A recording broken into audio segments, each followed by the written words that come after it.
Hello and welcome to the Dublin Arsenal podcast. I'm your host, Jonathan Giles, as always. On tonight's show, Monday, May 27th, we'll be reviewing our 2023-24 Premier League campaign. Also, on our end of season show, we'll be giving our team, player and goal of the season awards. Just to mention, Elevate Events presents an exclusive evening on August the 9th featuring three Arsenal legends, as Liam Brady will tell you now. Hi Arsenal fans, Elevate Events are putting on two great shows in August, one in Dublin and one in Cork, and it's an Arsenal show. We have Paul MERSON, a great player from the 80s, we have Ray Parlour, a great player from the 90s. And to ask us the questions about Arsenal and all things football is Darryl Breen. He's a Gooner as well. So come along to these shows, I'm sure you'll enjoy it. So sit back and enjoy the show.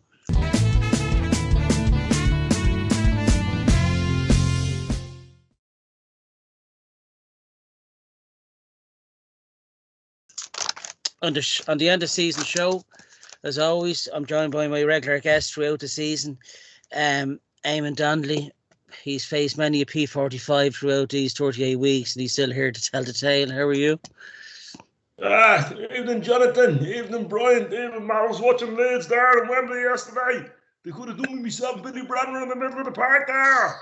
Eddie Gray had a full muscle. All good.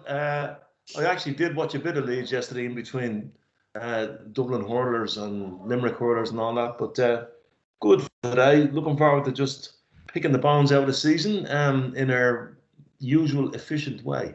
Mm-hmm. Welcome along. I have a guest, by the way. David Seaman has come to join us. Safe hands, and this show is in safe hands indeed. Pepsi, thirsty for more. I'm also joined by Matt Bourne. How are you, Matt? Hey, buddy. How are you? Not too bad. And I'm also joined by New Yorker and Kells basketball hero, Brian Jewell. How are you, Brian? Doing pretty good. Excited for the game tonight. It's going to be a sweep. Let's go, Celtics. Thanks for coming along, Brian, from all the way from New York. As always, you can watch all of this season's shows on the Dublin Arsenal YouTube channel and also listen to them on Spotify. Before we kick on, myself and Matt were in Pepsi HQ in Dublin City Centre last Wednesday to meet Arsenal great and part of the Invincibles team, Robert Pires. Did you have a good time, Matt, on Wednesday? Oh, superb! An absolute honour to be there with him.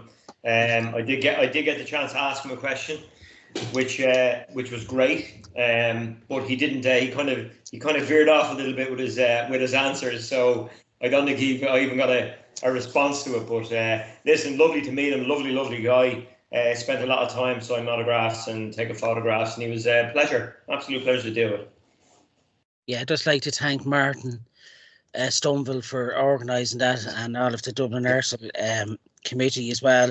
It was a real coup to have him. It was the night of the Europa League final last Wednesday. He was the guest there, and I have to say it went down a real treat, and he was made honorary member, as far as I know, of the Dublin Arsenal supporters club. So hopefully over the course of next season maybe we could get him to come over.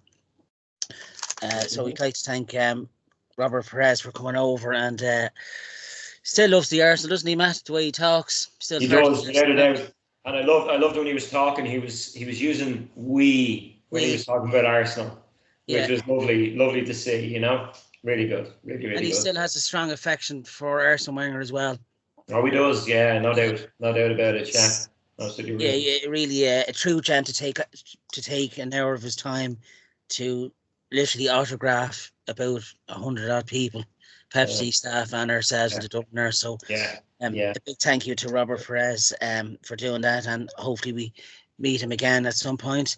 Well, one thing you said that's absolutely on the money there, Jonathan. It was 100 odd people. I'd just like to thank Eamonn, who didn't turn up last Wednesday. He didn't want to steal the limelight. But sometimes people have to go to work, and that's what keeps the country ticking over. Don't forget that. Yeah. Eamonn is one of these people that gets out of bed early, as Leo Varadkar likes to point out. That's it. We will have a word from Michael D. Higgins later on in the show to confirm that. He might drop in. Yeah. We had Ken Barlow at the end of the show last week. So frustrating, Deirdre. Well, Michael P is asleep at the moment. Old Deirdre's getting one from Dev. So we'll kick on with the end of season review show. Just to start off, a bit of a stat. We won 35 times in all competitions from 52 games. The win percentage of 67.3 is the highest of any Arsenal season on record. We picked up 89 points in the Premier League, our second highest total, just one shy of 90 points in the 03-04 Invincible season. So quite a remarkable season, and to go the full distance with Man City this season was quite an achievement. I think we'll all agree. Our Premier League final position was, as we all know by now, was second. Played 38, won 28, drew 5, lost 5, scored 91, conceded 29, and ended with 89 points. 113 goals in all competitions, which is quite a feat as well. And unfortunately, just 2 points off Manchester City, but hopefully next season will be the season with Manchester City currently 25-1 to be relegated. So I think it'd be fair to say the league is ours. Premier League top scorers, Bukayo Saka with 16 goals. Another terrific season for him. Star boy, as he's known. Started the season with a screamer against Nottingham Forest, and it only went on for the next 9 months to keep constantly improve and be a key player. Second was our signing from Chelsea, Kai Havertz, 13 goals in the Premier League, and behind him was Martin Odegaard with 8.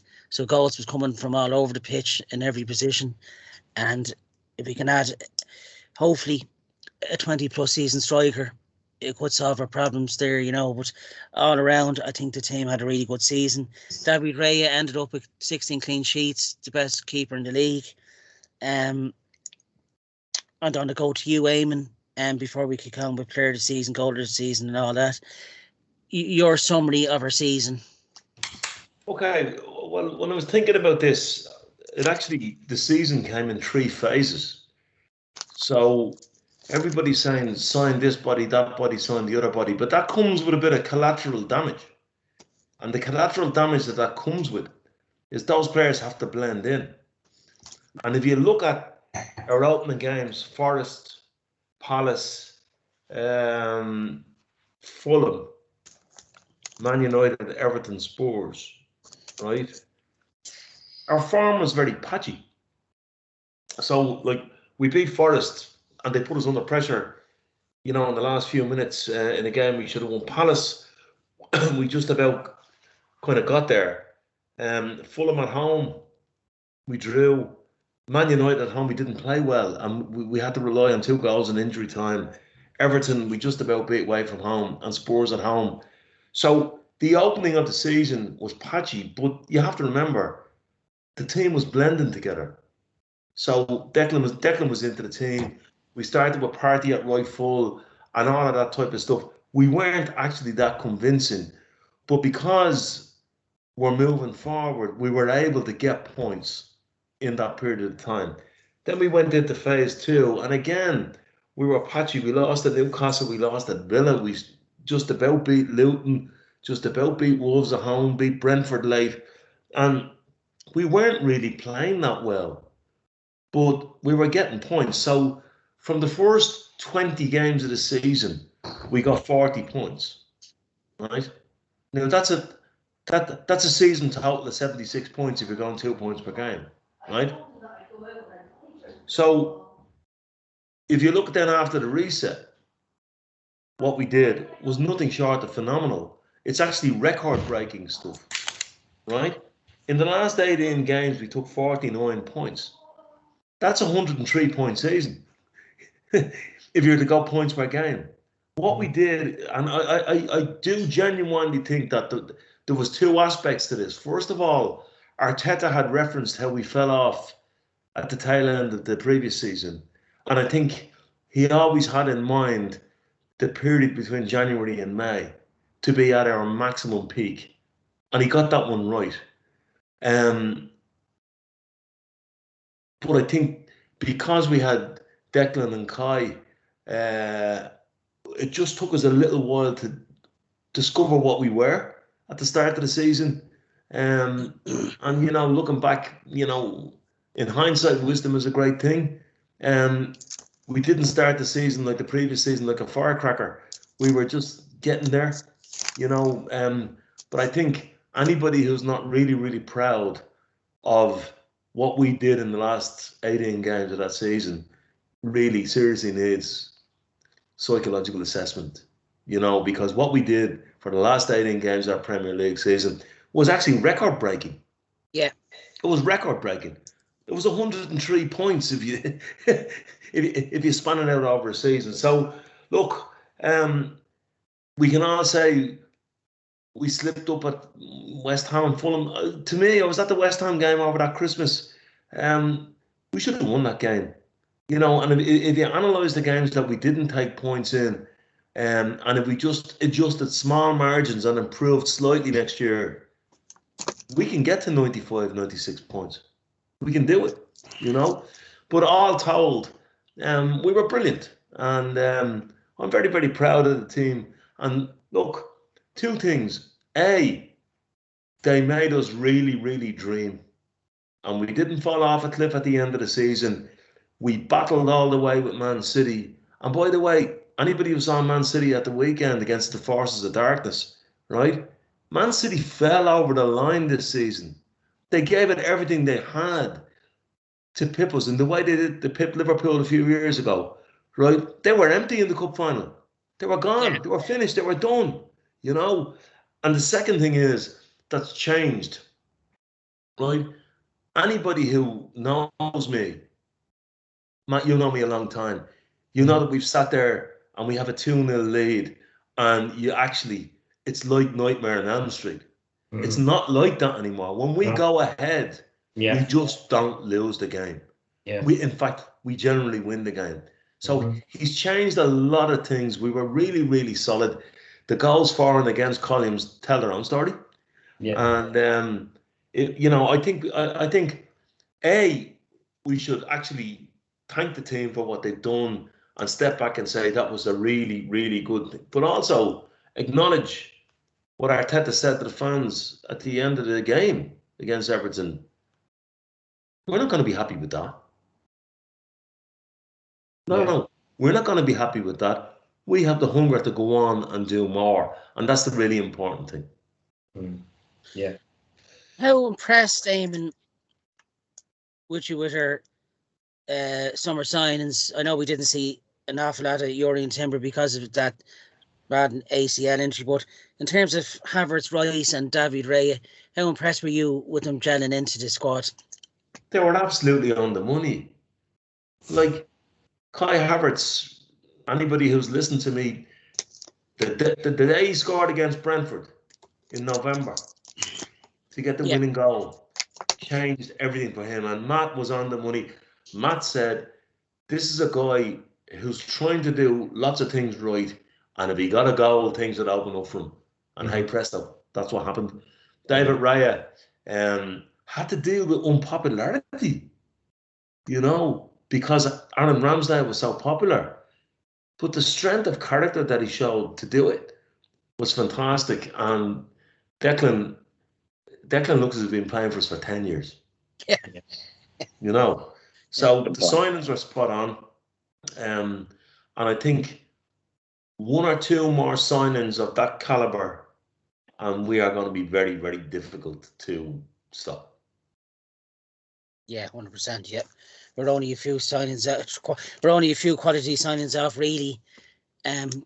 Being consistent title challengers. Yeah, I do agree there, Eamonn. Matt, your summary of our 23-24 season, where you, I know we've been talking a lot. You've been really impressed, like Eamonn, of our season, haven't you? Yeah. It's been an amazing season for so many reasons. Obviously, with the way the team's performed, the way the signings have gelled in. Eamonn on the ball there when it comes to the phases of the season. We started off slow. We were still winning games. We were still getting, we were still up in the mix at that stage. A few very unlucky decisions went against us early on the season. Newcastle, I suppose, being one of the main ones. We were fairly patchy, but once Arteta is a phenomenal manager. We've said it before. You know, he's one of the top managers in the world, and the way he gets the best out of these players.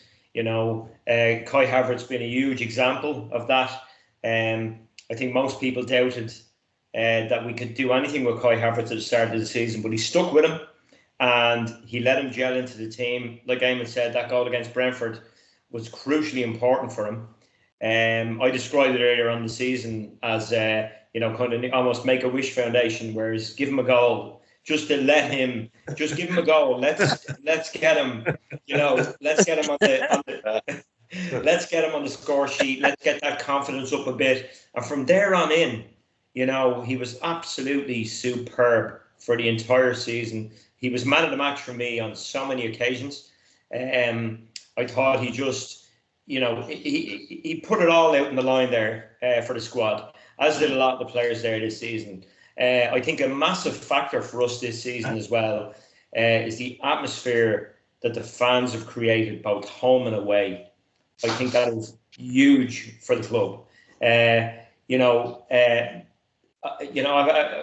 was over at a lot of games this season, met Eamonn in a lot of games, and just to be involved in that atmosphere and to take it all in, you know, the crowd really getting into it, the Ashburton Army doing their thing in the clock end, just the whole atmosphere with the Angel, Nor Runner Forever, that being played even, you know, at full time to get the crowd going.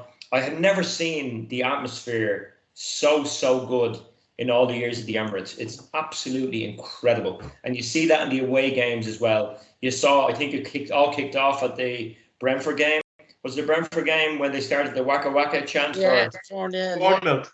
Bournemouth. Yeah, when they gave the penalty. When they started the Waka Waka, and you could just see that we took over the entire stadium. And that's the way fans have been doing all season. And it's created that family atmosphere. I see a lot of players now coming out on Instagram and other platforms.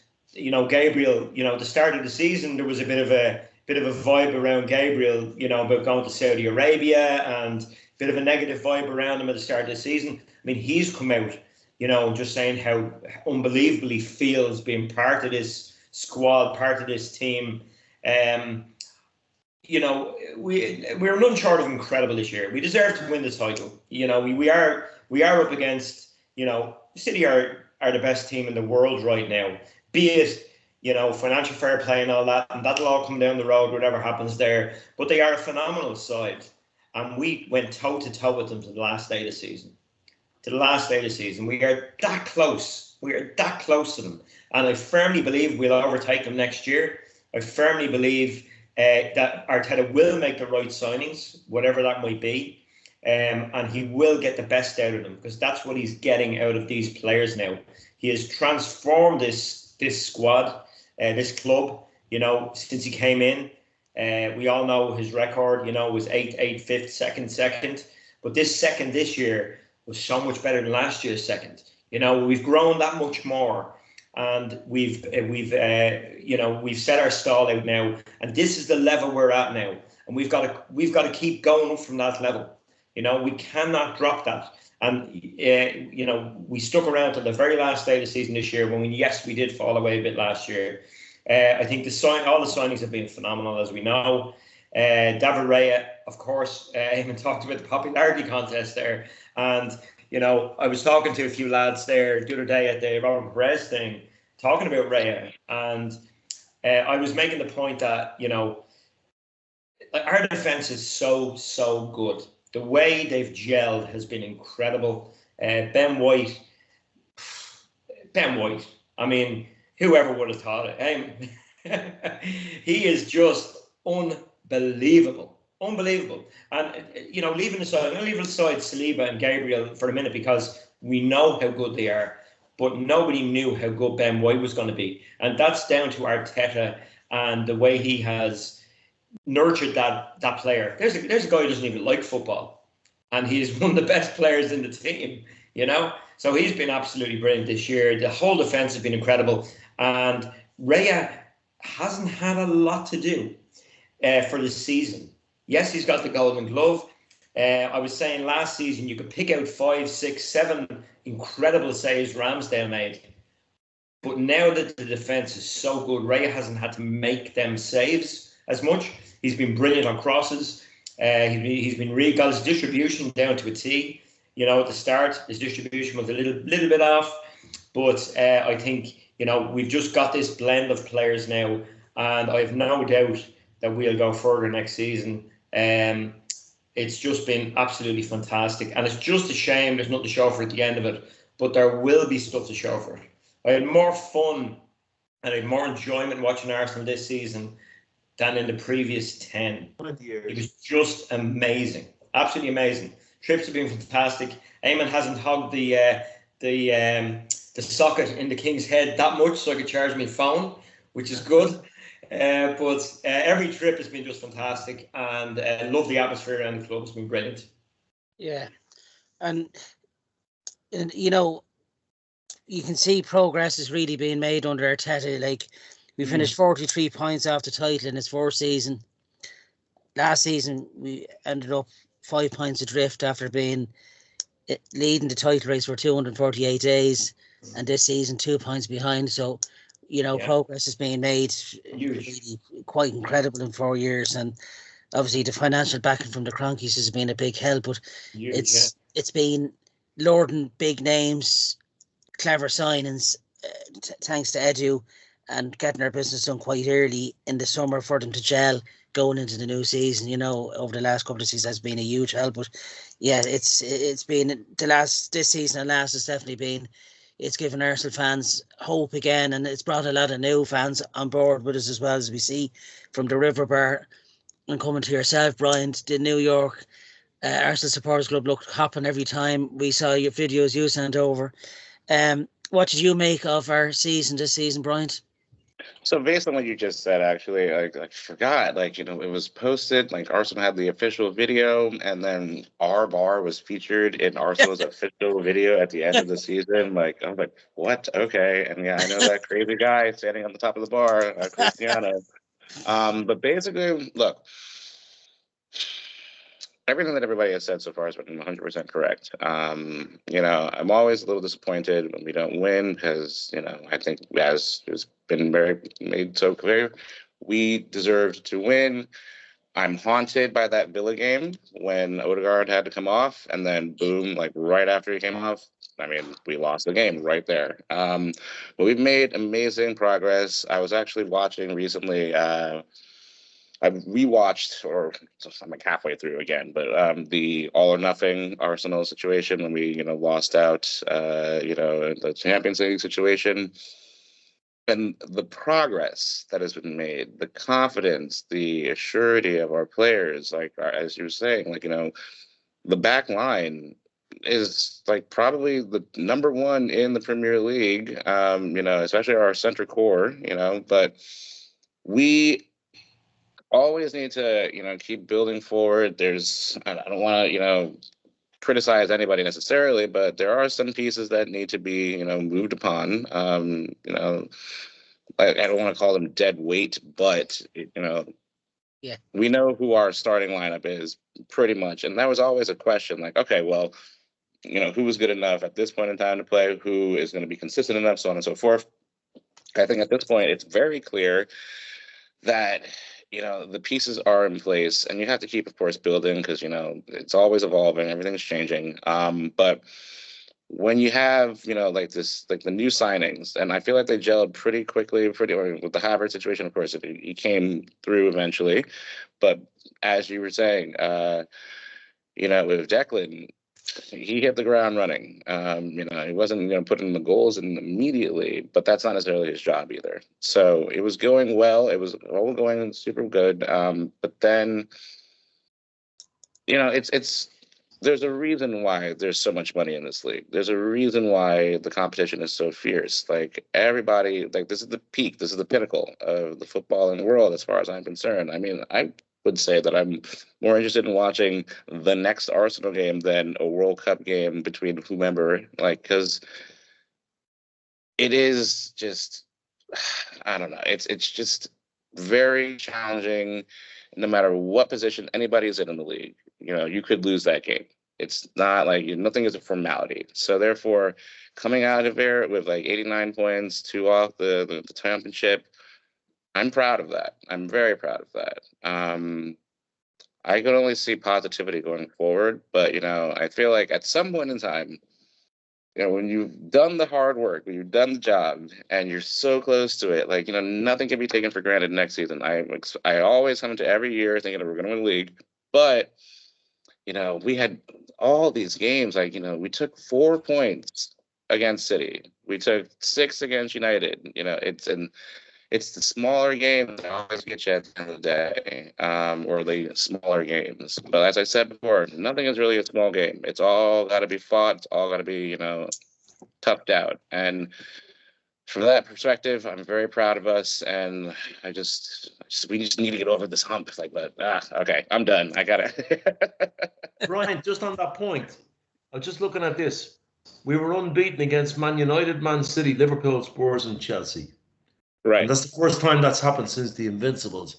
But I want to reiterate one point that I think we need to all focus in on, and that's the gap between us and Man City compared this season compared to last season, right? Sure. So we played them 3 times. We beat them once and drew with them twice. They didn't beat us. So that's an obvious shift. And that shit that Rodri would say, or was it Rodri who said it? Like, oh, Arsenal's mentality. Like, we took 4 points off of you. Like, what are you talking about? Like, you're just making noise at this point. Mm-hmm. The second thing is, just on the Man City thing, and I said it in my contribution earlier on, don't underestimate. I looked at Man City. I looked back at the cup final. I looked at Man City, and they were empty. The reason why they were empty was because we mentally tortured them all the way to the finish line. We mentally tortured them all the way. We didn't go away. Whereas the previous season, if you look at it, they knew they had us seen off. They knew they were like a runner in the home straight that just passed us out. And they were in the Champions League final, and they rocked up to the FA Cup final and cruised past Manchester United last season. They had nothing left this season. Mm-hmm. That's how close we pushed them. Yeah, so absolutely, it's all about encapsulating that, bottling it. I say bottling it, bottling the feeling, as in getting it together and trying to move forward and just increase those small margins. I think, as Matt said, and Bryant, I think we can do that. Yeah, I'd just like to throw out another stat as well. Over the course of the season, William Saliba played every single minute in the Premier League.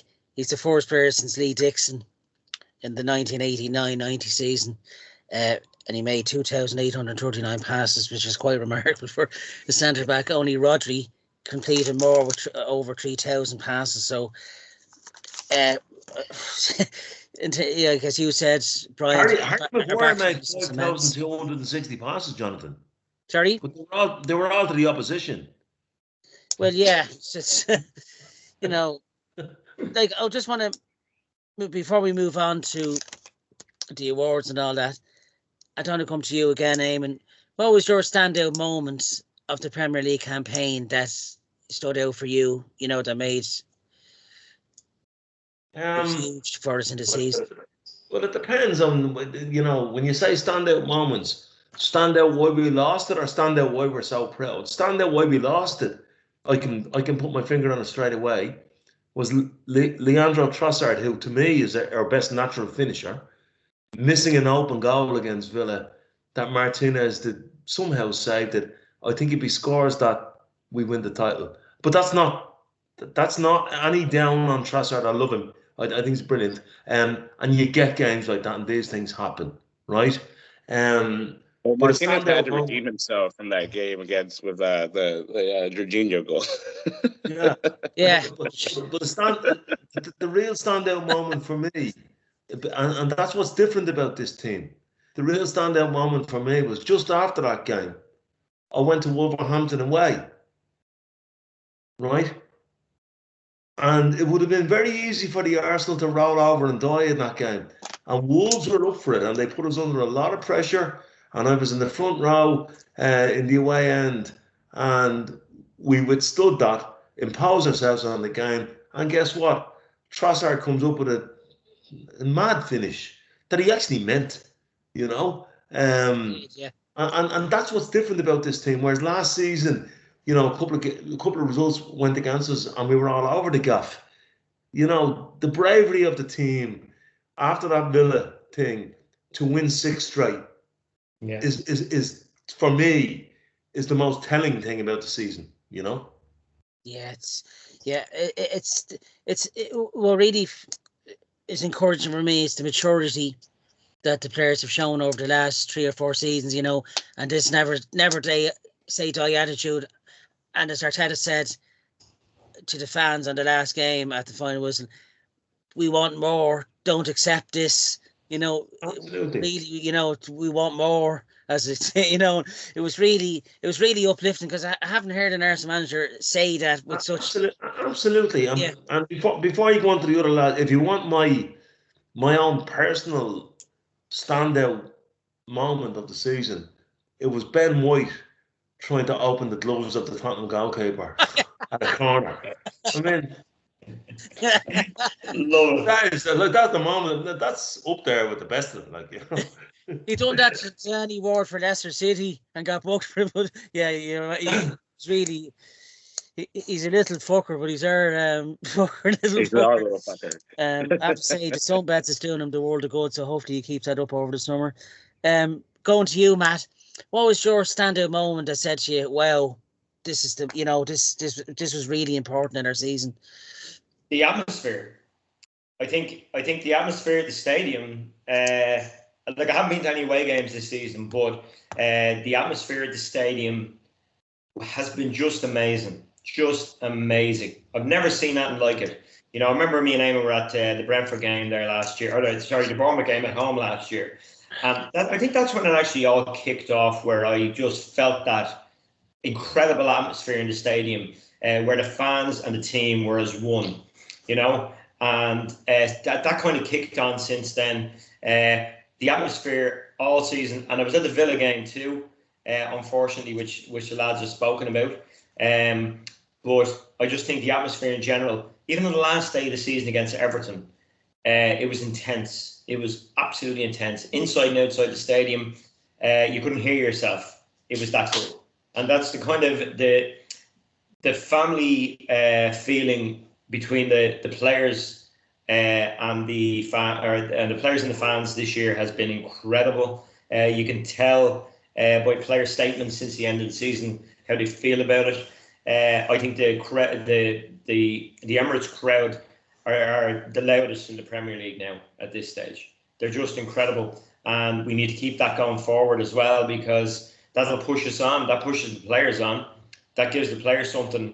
You can even see the coaching staff on the bench before a match singing along to the Angel as well, and the subs on the bench singing along. That's really, and I've mentioned a few times about that song.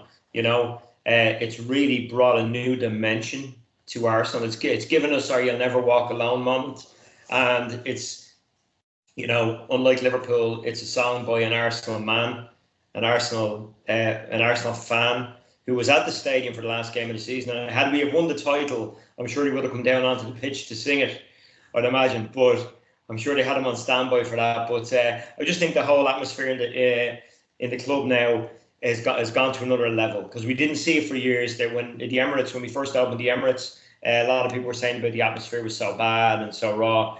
The Ashburton Army have made a huge difference. I'm still adamant they should put half of them up in the North Bank and half of them down the clock end, just to give that that full atmosphere there. But my moments of the season would be, I've never felt anything like it as an Arsenal fan at the Emirates. The atmosphere has just been unbelievable. It brings you back to Highbury, it really does. So I think what really, a quote from the great Dennis Bergkamp really summed it up for me, being an Arsenal fan. Mm-hmm. When you start supporting the football club, you don't support it because of trophies or a player or history. Yeah. You support it because you found yourself somewhere there, found a place where you belong. Yeah. And I think, absolutely, such beautiful words from, from our greatest. And one of our greatest, yes. No, yeah. One of our greats, our greatest. Beautiful words from a beautiful player. End of story. It's like having Eamonn, Matt and Bryant, our greatest pundits all together. Yeah, well, no, they are three greatest. Yeah. I know myself, Matt, and Brian are the sober ones, but definitely Eamonn when he's got the few beer ready on him. Does I've got the wine. I've got the wine. Pepsi, thirsty for more, may I add? Mm-hmm. Brian, what was your standout moments of the 23-24 campaign that made you stand up and say, God, this is special? So, like, just like, Matt said, I don't necessarily know if there's a moment that I would, latch on to, but I feel like one of our biggest things, one of the biggest changes that I've noticed, period, and one of the standout situations is our mentality. I feel like, I was always dreading the, after January, or, heck, the January, but really February moment of a season, we always had to fall off because, fixture logging and whatever. But this year, we seem to, yes, we didn't win, but we kept the ship afloat and we kept pushing on. Yeah, there were hiccups every now and then, but I feel like our core mentality mindset is just stronger than I've ever seen it for, the last, I guess, decade plus, right? But, we're getting these things done, and it only is going to speak to, better moments, better times, standout games, I guess, is, so if I have to just answer the question, I guess I'll say, it was a little bit of a rough and tumble, sloppy situation, but that our last, second to last game against United, I saw that, down the fixture list. I was like, geez, that could be a massive issue for us right there. But, we got the goal, we held the ship, and, we got the win. Keeping the pressure on, these light blue individuals. And, it worked out. We were fine. And I know that, myself personally, I did a bad thing. I was cheering and nervous for Tottenham on that Tuesday. And but of course, they weren't going to do us any favors. And I love actually watching that. I loved watching that game and seeing Ange, lambast his own fans because of the fact that they are, celebrating Man City goals. So maybe that's my standout moment from this season, a Tottenham manager giving crap to his own fans because, yeah, it's not really about that. We're all professionals. This is not what it comes down to. At the end of the day, they play a game, they play a sport, they want to win, unless you're Richarlison. And, it's not a passionate thing necessarily for them. Yeah, I had to Bryant, but let me tell you something. Yeah. Now the 115 financial fair play charges is now 116 for the 150 grand they threw Son to miss that chance. I know, right? He basically definitely sign saying, "I'm He going this way." He never ever scuffs the finish ever. It's ridiculous. Yeah, no, I've seen, because of course I'm watching that, rewatching the All or Nothing thing, and I'm like, this guy is a clinical finisher. How did you not score that goal? Okay, yeah, I gotta get it. Whatever. But okay. To reiterate, my bottom line. What? He kicked the ball into the ground when it was already on the ground. Exactly. Exactly. Look, the bottom line, just to reiterate, is I'm extraordinarily, impressed with, and, looking forward to seeing more of our continuous positive mentality and stronger mentality concepts because, as I said, we fell apart at certain points of times in seasons in past. Now we seem like the real deal. People don't want to play us anymore. And, I thought this was the year that we're finally going to beat Bayern Munich because we always play against Bayern Munich, but we were finally going to do it. And we had a better team. Next year, let's say we match them again, which we will. We all know that. We will beat them this time. And, it's just, there's the mindset of our team is strong. And I love that because that's the only way you can win things. And where do you think that comes from, Brian? Brian, where do you think? Exactly.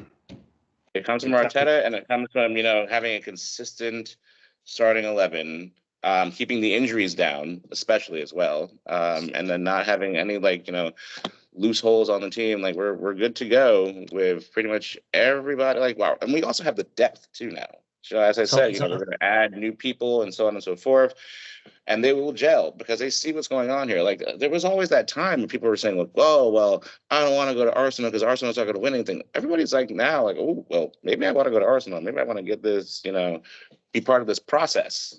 Absolutely, but the reason why I asked you that question, Bryant, was because I'll never forget one of the darkest nights in my Arsenal following history, and that was the abuse on a certain thread that Arteta took when we lost away at Bayern Munich.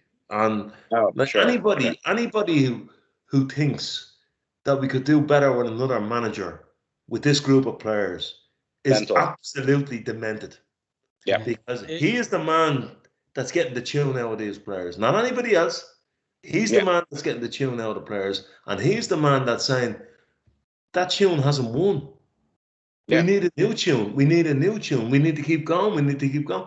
And that is exactly where we need to be, I think, And one of the things that you could easily see, though, I mean, whenever, when he was like the assistant to Pep at City, he never really celebrated when they scored goals because he's us. Even though he was an Everton player from prior, he really came in to our situation and fell in love with this club, and you can see it in his face, in his actions, his motives, everything. Absolutely, it's beautiful. His lust wanting to win is just incredible as well, isn't it? Like he's just he's 100% driven. Every game you can see that he doesn't take. Even when Arsenal win a game 5 or 6-0, he still tries to take out the negative. He just wants the on that point, you're dead right. But you see, here's the thing: he doesn't get everything right. Far from it, right? Yeah. But he does. He has the most capacity to learn, and that's what it comes down to, really. Any other manager. So if we had a kind of a, as you used to say yourself, a big name manager who's done it all, what's their capacity to learn? Yeah. Very little. There's zero capacity because they already know what they know, and they know, or they think they know best, period. And that's the problem by default. Absolutely. I think the beautiful thing as well is the Cronkies are actually giving Arteta time to see this project through, where you look at United and Chelsea, they just get, after a season or two, they just get sick of the manager and see, you do have to give these things time. That's right, Jonathan. Chelsea have had more managers since Abramovich took over than we've had in our entire history. Yeah. It's incredible. Yeah. That's an incredible stat, yeah.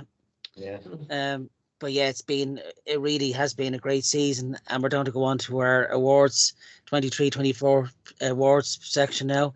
Player of the season for myself, I'll kick off Declan Rice. Just being absolutely, as Eamonn says, it's like he's been with the club 10 odd years. I think the one moment that made me see that was the goal against Manchester United in September.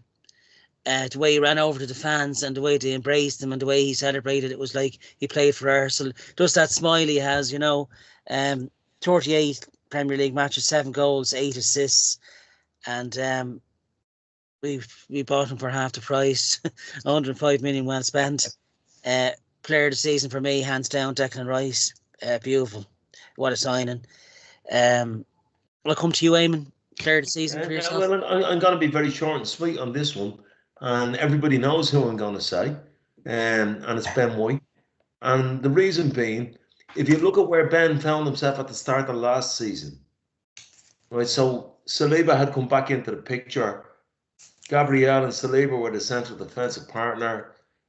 Ben was shoved out to the right-hand side, hadn't played there before, established himself there. But this year, he's irreplaceable in that position. Yeah, he's made it his own. So there's a couple of things. First of all, he is so perceptive as a footballer in terms of what he does for Saka and Odegaard down that side. And even when Martinelli was on the right-hand side against Everton in the last game, and I said this on the show last week, Martinelli's a right-sided footballer compared to Saka. he changed the angle of his passing. He's such a perceptive footballer. And the other thing is, like all those perceptive footballers, you say, well, yeah, but he's no good defensively. He's brilliant defensively. Yeah. But the reason why I pick him as player of the year is, to me, he embodies the spirit that team has more than any other player. You know, because I think he's the personality of that team. They all are. These are margins. My personal preference is Ben White is my player of the year. Yeah, the Sunbeds have done him well. And that goal against Sheffield United in March, what a cracking finish as well. Yeah, he's just going on. Never mind the goal. It's his mentality, Jonathan. You know, it's his versatility as well. The Arsenal mentality now. I think Declan always had that. Yeah, Declan had that playing for West Ham. I'd say Declan had that playing under 5 for, you know, whoever. I'd say Declan had that in his sitting room, you know. But yeah. Ben White, as a team player, for a guy who was shoved into a position that wasn't natural to him, made it his own, you know, and he's absolutely irreplaceable in that position, you know.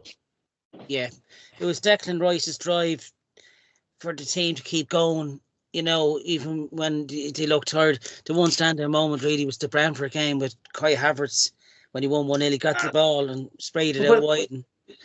Yeah, by the same token, if you look at the home game against Brentford, when Aaron gave away that unfortunate goal, and we struggled and we needed to win the game, and in the 85th minute, Ben got a combination on the right-hand side.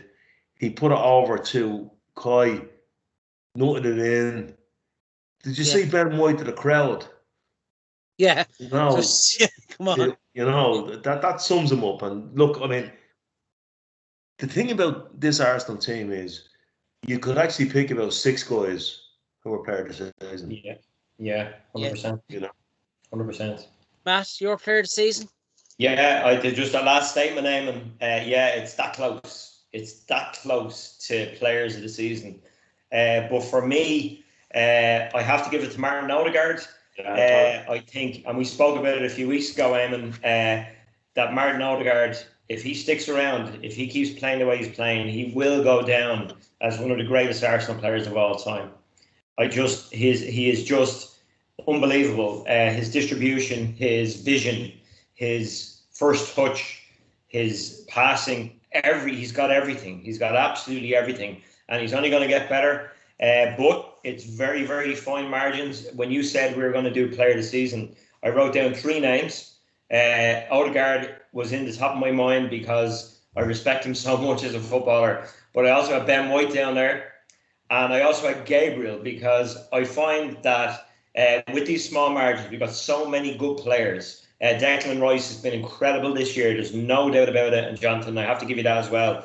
But I think Gabriel is kind of the unsung hero there, because he's all the attention goes to Saliba, you know, at the back. Whereas Gabriel puts his heart on the line for the club. And you can see if he puts in a good challenge towards the end of the game, you can see him getting as if he's just scored a hat-trick. He is so excited, you know, just to put in that challenge. I think he's been incredible this year. But Martin Odegaard for me, very small margins, very, very small margins. There was a close second before I come on to Bryant. A close second for me would have been Kai Havertz. Before I ask that question, can I just say one word to Matt about Martin Odegaard? And I think this will sum it up. Liam. Yeah. Absolutely, no doubt about it. No doubt about it. Yeah, he's beautiful. Yeah, he is. He already knows before he gets the ball what he's going to do. Yeah, you know, he's a split second ahead. He's like a snooker player lining up a few moves ahead. You know. Yeah. Brilliant. Yeah. Yeah, he's an exceptional player, Odegaard. We're lucky. We're blessed with such a wealth of talent. You know, and long may it continue. From Arden, yeah, but I don't come to you, Bryant. Your time to shine. Your player of the season. Okay, so it's I know for sure who I want to talk about, but I guess the player of the season has already been mentioned. You know, I'm Captain Odegaard, fantastic. He's the guy. He's the engine that drives his team, right? But then Gabriel, he's unsung. That's very true. And I feel like he's had a better season this year than he has previously. But he's really just solidifying everything, and the goals too that have come from him too, which have been very important. They're amazing. But I just want to give a little bit of a shout out to my favorite player of the season, currently being Anne Hathaway's lover boyfriend. I think that he has, I wasn't necessarily, sold on Trossard initially. I've always said that we need depth. Every team needs depth. I mean, you look at, a Manchester City's lineup, they have depth for days and everything, right? But he was a very integral part, and I'm a little bit, I guess, salty about it because, we have, Martinelli on that wing and he's taking time away from him. But, he's scoring the goals. It's not bad to have both people in the situation because there's a lot of games we're playing every year. So, somebody can't make it or is a little bit fixture logged and exhausted. All right, well, we got a great backup in Trossard. So yeah, I'm going to go with Gabriel, but definitely Anne's boyfriend as well, too. Nice. Trossard's a beautiful footballer. Absolutely beautiful footballer. Yeah. He's like a nice skater the way he moves. And he's a beautiful footballer. Silky smooth. Yeah. He came up with he comes up with really. I give him one thing. To keep Martinelli out of the team towards the end of the season was quite an achievement. But to come up with such important goals as well, in particular, to Old Trafford. If he drawn that game, it wouldn't have went to the last game. But it's just the way.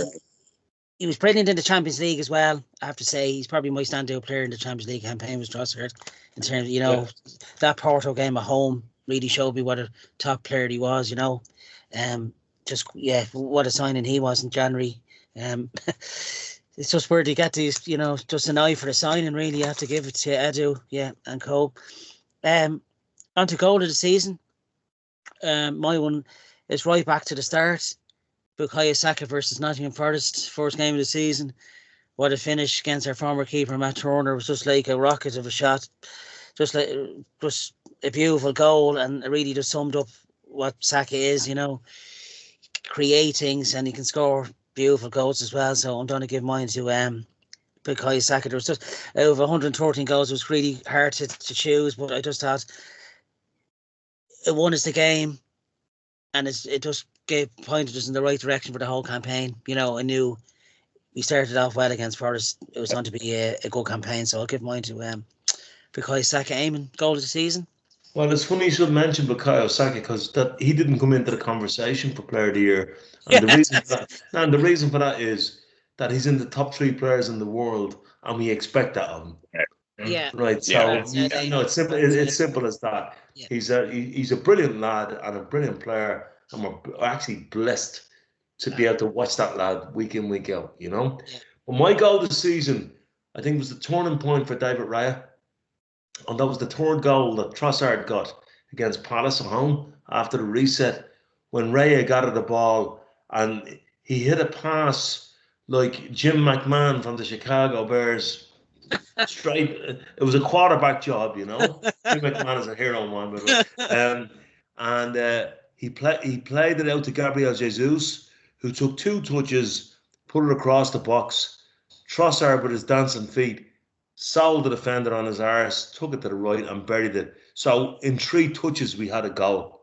And it was the time when Arteta went to Raya, yes. And I was at that game, I was behind the goal. And I think, Matt, you were there that day as well, when we beat Palace 5-0. But as soon as Raya got the ball, all of a sudden, he arrowed a pass out and everybody went, whoa. Next thing, it's across the box and a goal. Yeah. To me, that's our goal. I just watched that clip today on Twitter, actually, as it happens. Yeah. He's scored kind of. It's the way he cuts in on defenders. Trossard, you see, saying that a lot this season from. It's typical goals, kind of like near the end of the season against Bournemouth, when Rice set him up, Yeah. and he just But curls that it ball, was doesn't he? Yeah. that goal took about 4 seconds, and it took 4 touches.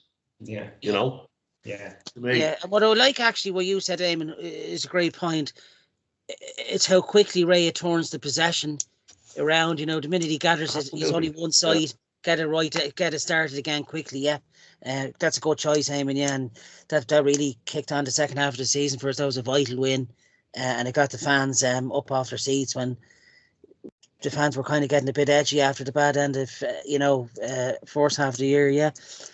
Matt, your goal of the season, plenty to choose from, but which one did you There go? is plenty to choose from, with 4 written down. So, okay, we'll just give a quick mention to a couple, right? I'm going to give Ben White a mention for the goal against Chelsea, where where Mark Cucurella landed on the ground and then couldn't find Ben White. And Ben White got into a position to knock a goal in. It was beautiful, absolutely beautiful. That's a special mention. I'm going to say a couple more. Kai Havertz against Chelsea with Odegaard's through ball to him. Absolutely brilliant vision by Odegaard. Saka against Tottenham. Havertz's goal, or Havertz's pass to Saka, and Saka took the ball down beautifully and took one touch inside, right in the corner. Absolutely beautiful. But my goal of the season is Trossard against Liverpool. At that stage where he got it on the sideline, he got it at the very edge, or about halfway line, and he just ran the Liverpool defender ragged all the way into the box and put the ball in the net. It was a beautiful game. It's a beautiful atmosphere, and I'm going to give it to Trossard against Liverpool. Good shout, great goals as well. You mentioned there as well, yeah.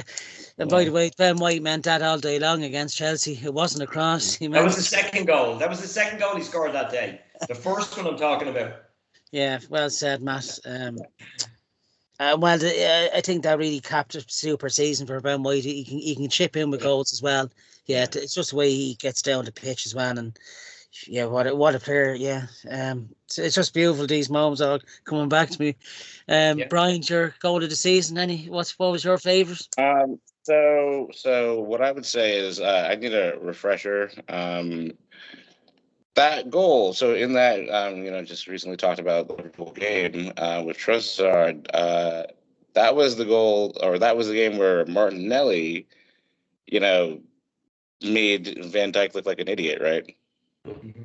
Yeah. So that would be mine, because that was just clever, just like that littlest of shoves. Yeah. Beautiful, well executed. But I'm also torn because that Declan against United, that was just the passion, the history in that game, like everything. I was gonna go with that one first, but I do love the subtle nature of what Martinelli did, just to take that over the line or score that goal. That was it was beautiful. So between those two, I'm going with Rice, because just to see him gel and come full with this team so quickly, it was impressive. Hell, and as we've discussed, with new signings and everything, it's always wondering we can talk about this Declan Rice situation, or we can talk about Nicolas Pepe. It's not always going to be the same way with a new player.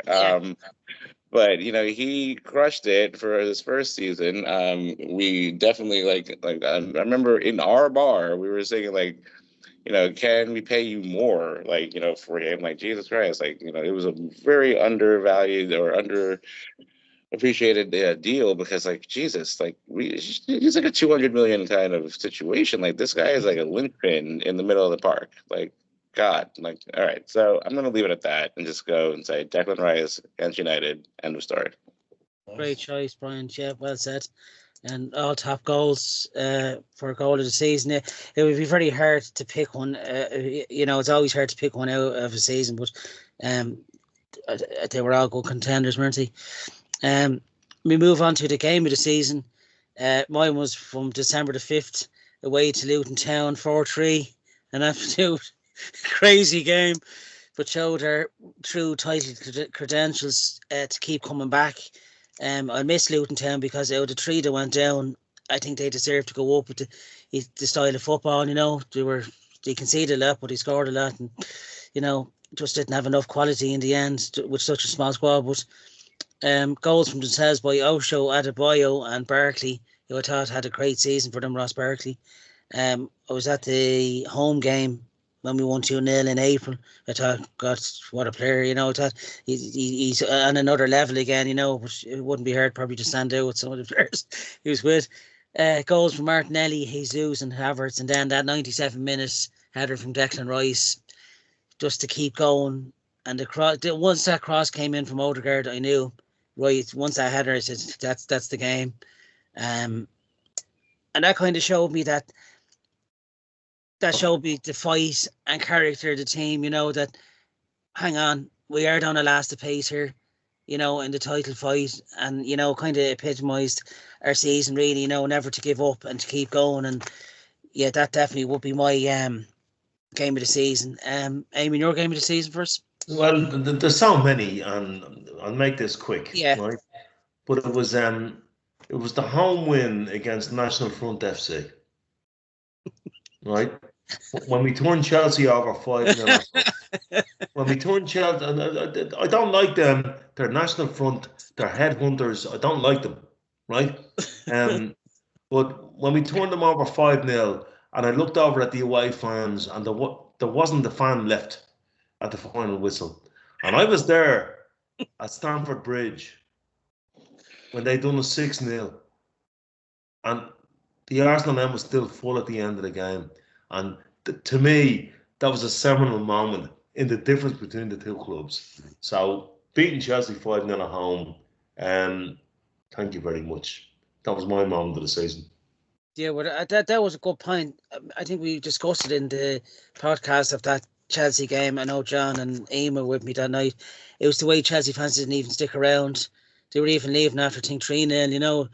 You stick by your team through thick and thin, you know. And I'll always give that to Arsenal fans. We've always stayed behind, even when the bad times, you know. But away fans are away fans. You don't leave the ground. I was there when we lost 6-0 at Stamford Bridge in 2014, you know. But we all stood there together to the end. Yeah. You know? But to your point, Eamonn, like, look, let me just be very clear. I think we've all seen this video of this one Arsenal fan walking past Stamford Bridge as maybe like, you know, it was the final day of the season. And then all these National Front individuals basically just start lambasting him and losing their mind. And like, well, you didn't win anything. You're just happy that we lost. You're basically you're acting as and calling yourself a banter club. Because like, what is going on at this point? Why do you care? Why are you physically assaulting somebody walking down a street in London? Like, yeah, all right, you're brave as hell for walking past Stamford Bridge. Sure. Were you asking for it? I don't necessarily know about that. My point is, what is their deal? And like, I'll be very clear and very honest. My best friend is a Chelsea fan, but you know, he's a good guy, whatever. But I just don't know what's up with his mind sometimes. Like, how did you come to this conclusion? Like, it's weird as hell for me, but yeah, I don't have time for this stuff. He's a Chelsea fan, and we leave it there. Yeah, exactly. He just chose a bad club to support, sadly. I'm gonna show him this video too, and he's gonna be like, "Oh, you mentioned his name." Like, yeah, I did. I blasted you internationally. It's never too late to change your club colours. Matt, your game of the season? Yeah. Again, I've got 4 written down, but I'll be brief. I'll be as brief as Eamonn was. Someone's done their homework clearly. So I think, and I'm just basing it purely on games I've been at because. You know, the Chelsea game I watched on TV, which was just incredible to watch, but I didn't get the atmosphere of it because I wasn't there. But I think for me, we just set the stall out with beating Man City at home. I think the way we performed that day was unbelievable. We put in just an unbelievable defensive display. They didn't have a sniff at goal the whole day. Haaland was in Saliba's pocket all day, and just to get the breakaway goal with Martinelli, it's everything we deserved that day. Again, the atmosphere was brilliant. So the Man City game would be the standout game for me this season. Also, the atmosphere for the Everton game last day of the season was just unbelievable. You know, the way the fans stuck with us, and not a soul left the stadium until the team had done their lap of honour after. It was a beautiful thing to be at. It just felt so good to be at that game. And Liverpool at home was phenomenal as well. Man United at home with Declan Rice scoring that goal, great moment for him as well, especially that Ten Hag is still going on about it to this day, about how he was hard done by with an offside, which was offside. So, I don't know. But Man City at home, I just think we set our stall out against the best that day, and we performed unbelievably. Absolutely unbelievable. You're dead right about Ten Hag. He carried that all through the season. I don't want to prolong the debate, but he said it last week. I sum it up as my load is going to explode.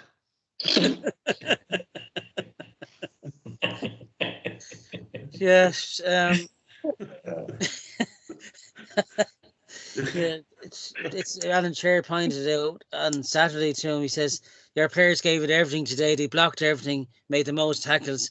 But you can't sadly say that for the rest of the season. Why? And he says, they're against me. You know, and look, United will come again, I'm sure, but it won't be in my lifetime. I'll Eric will come again. Say, we're all right. It's a Barry Moretti. It's good tonight. Your game. Speaking of coming again, here's David Seaman. Yeah, it was only a haircut, a ponytail. We had a shout out there to Paul Brown for the Yorkshire accent. Bryant, your game of the season. So there are, a bunch, obviously, but of course, the United at home, the Chelsea away, that masterclass. I'm going to go with the Chelsea away just because I love sticking to them. I mean, it gave me, and I know I don't really want to even say his name right now, but it gave me like reminders of that Van Persie like hat trick situation back in, 2011. And when they just had to be silenced so quick, I was like, oh my God. Anytime that Chelsea supporters are not being able to just run their mouth is a happy day for the world. I think when Chelsea supporters shut up, it'll probably be the cure-all, and war will all stop. All wars will stop. It'll be over. Everybody will be happy. We'll all live peacefully, la, la, la.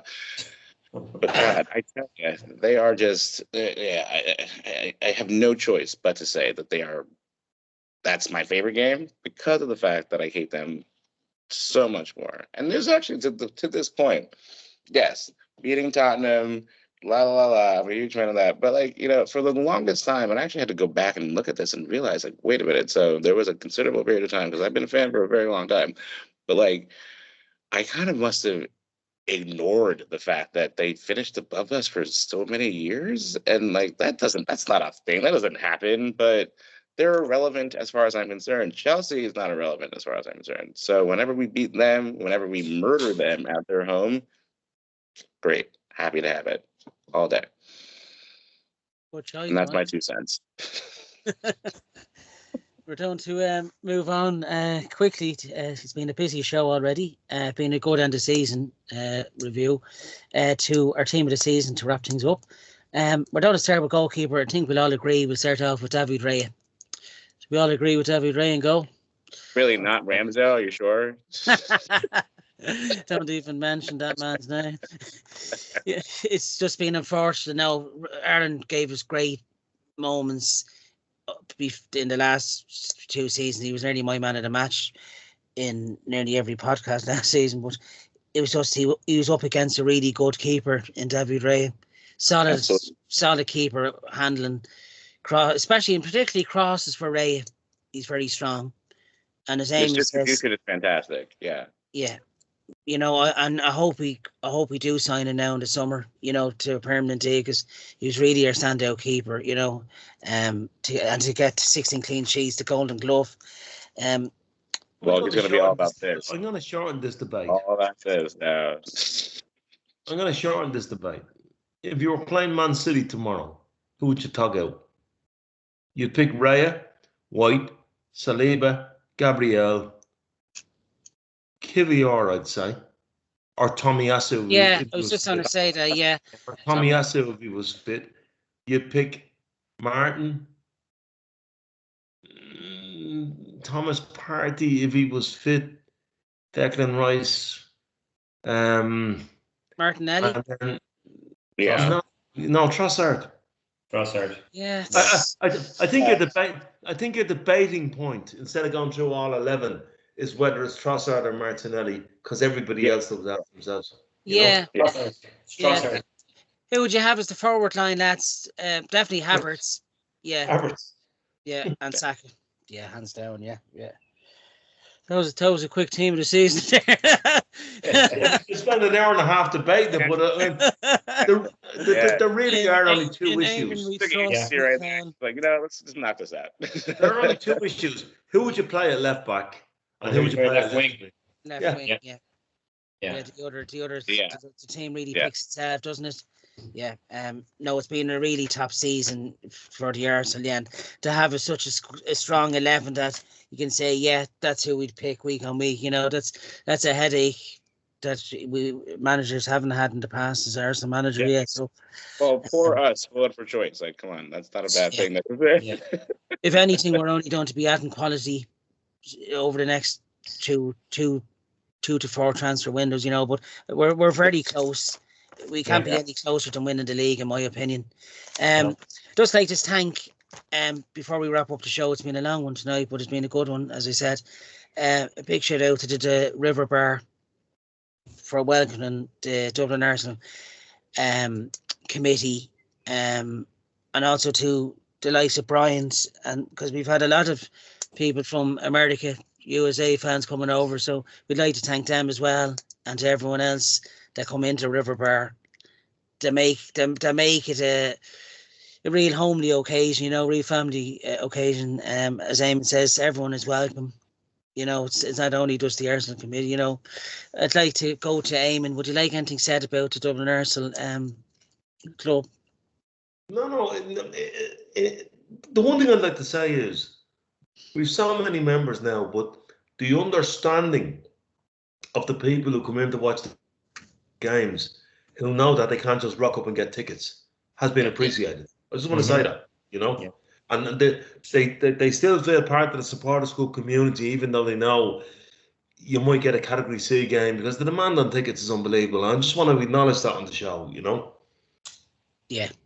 Can I, Jonathan? Can I just give a go quick ahead, Matt? I was just going to come to you there. Yeah, just a quick shout out to you, Jonathan, because you're the reason that this is all put together. You're the reason, you and Martin, obviously, but you host the show, and you're the Jorginho. You don't get enough credit.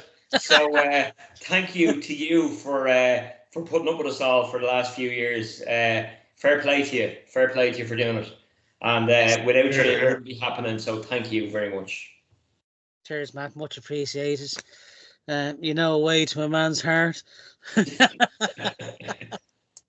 thought it was good. That's a close second, Brian. But no, just to reiterate, the general points, I wanted to say, look, I can testify to this. When I came out there, everybody was super lovely, super nice. Had 2 games, fortunately, that I was able to be there for. I mean, I'm sad every week that I'm not able to show up to the bar with you guys and everything. But it was a lovely time. And I'm gonna give that shout out, of course, to Paul, who was the first person who talked to me out there. So yeah, beautiful. Would you like to give your own supporters club a shout out? No. Yeah. Of course, in New York, Arsenal, Addo Hanlon's, my people. I've been doing it for what is too long after all, right? No. So a long time. But Cristiano, Auditory, Devin, Mr. Stash, our bartenders, it's a great community. And if anybody who is watching this wants to come to New York and watch an Arsenal game with us, don't find me, because I'm very hostile when it comes to new people at the bar. No, I'm kidding. Find me, I'll be fine. Just tell me how you know me, and then we'll all be good. But we just have a great community, no matter where you are in the world. Yeah. Like we're all in the same boat. I mean, we're on the same boat. We're riding the waves together, and we're having to suffer cities crap all the time. So there we go. Excellent. Yeah, you're Well, welcome back anytime as well, Brian, to the River Bar. Oh, I'm coming back. Be a pleasure to have you back. And if Robert Pires is listening, make sure you turn up over the course. Oh, you know what? I have to say something.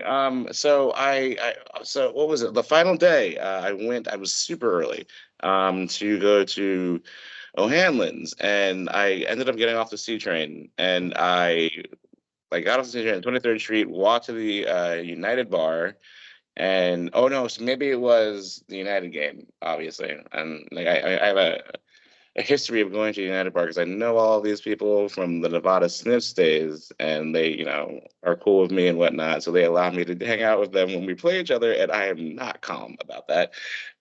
So I lose my mind. But, I left, and then I started walking down to O'Hanlon's. And then I remember that there's that mirror thing, right? Portal. Portal, yeah. I was going to text the group and be like, all right, some of you guys need to come out of River Bar right now and see me in the thing and be like, hey, what's up?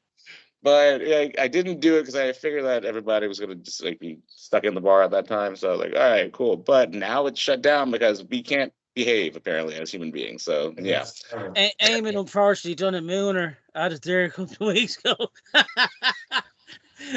So that's I remember the guy that piece of paper where that side said potato. Yeah, sadly. And then there was the woman. This is the only portal that's important, the Dublin Nurses portal. No, I'd just like to say before I wrap up the show, I'd just like to say thanks again to the River Bar for welcoming everyone throughout the 9 months, and hopefully that continues into next season. Also to the Dublin Nursing Committee, they know who they are. Eamonn is proudly supported with them, with Martin Stumble, Paul Brown as chairman, and everyone else associated with getting tickets organised for everyone. It's a huge job. Sandra Duffy, legend. Sandra Duffy in particular, yeah.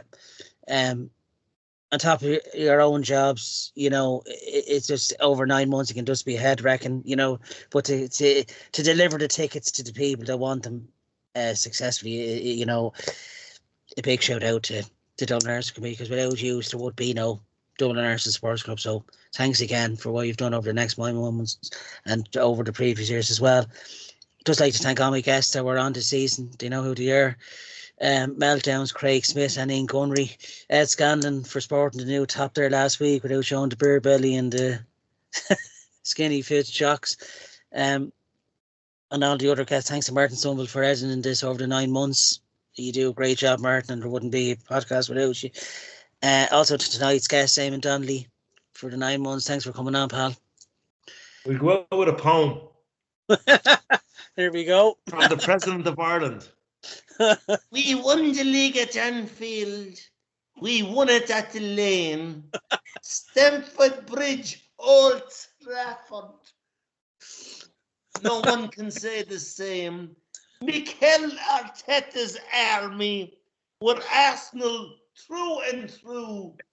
We sing it on the North Bank and in the clock end too. Now, that's from the President of Ireland. Come on, Galway United. Thanks again, Michael D. Never mind Galway hurling. I hear someone coming in there. Is it Ken Barlow? Has he got one more thing to say? No, because I didn't see the end game. It was so frustrating. Brian is looking at that going, what the fuck is going on here? Oh, no, I understand most things. I'm not the typical American. I do know who the President of Ireland is, actually, so yeah. And you'll never forget him after this show either.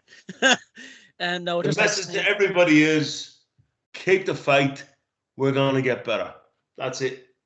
In Arsenal, yeah. Arsenal till we die. Thanks to Eamon Donnelly, Matt Bourne and Brian Jewell. Thanks for coming on, lads. As always, catch our show on the Dublin Arsenal YouTube channel and listen to us on Spotify. It's been a great season, very memorable 23-24. And let's hope 24-25 deliver the same memories and expectations. So until July, August, have a great summer, lads, and like, comment and subscribe, and we'll see you again for the next season. Thanks. Cheers, guys.